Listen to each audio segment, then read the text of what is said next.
सबसे पहले मैं राय साहब आपकी तरफ ही आना चाहूंगा। सर, जनरली क्वेश्चन है मेरा आपसे कि आप ये तस्नीम हैदर शाह वाले मामले को कैसे देखते हैं?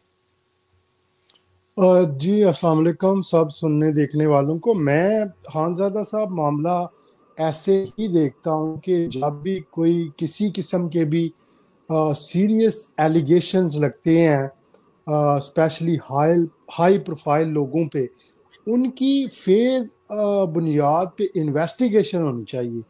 क्योंकि जब इन्वेस्टिगेशन होगी, तफ्तीश होगी, डीपली तफ्तीश होगी हर एक पहलू से, तभी हकायक जो हैं वो खुल के सामने आ सकते हैं। जब तक तफ्तीश नहीं होती तब तक इल्ज़ामात तक इल्ज़ाम की हद तक ही रहेंगे।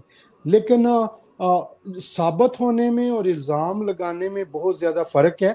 इन्वेस्टिगेशन फ्री एंड फेयर होनी चाहिए और प्रायोरिटी बेसिस पे होनी चाहिए। जब हाई प्रोफाइल लोगों वो विटनेस भी, मतलब विक्टिम भी हाई प्रोफाइल हों, और जो जिनके ऊपर एलिगेशन लगे वो भी हाई प्रोफाइल हों, और इल्ज़ामात लगाने वाले भी हाई प्रोफाइल हों, जैसे सैयद तस्नीम हैदर शाह साहब हैं, उनको पूरी दुनिया जानती है, इंटरनेशनली एक नाम बन चुका है। तो उनकी ज़ुबान से इस तरह के इल्ज़ामात इतने बड़े लोगों पे लगाए जाना, इसकी इन्वेस्टिगेशन होने की ज़रूरत है अर्जेंट बेसिस।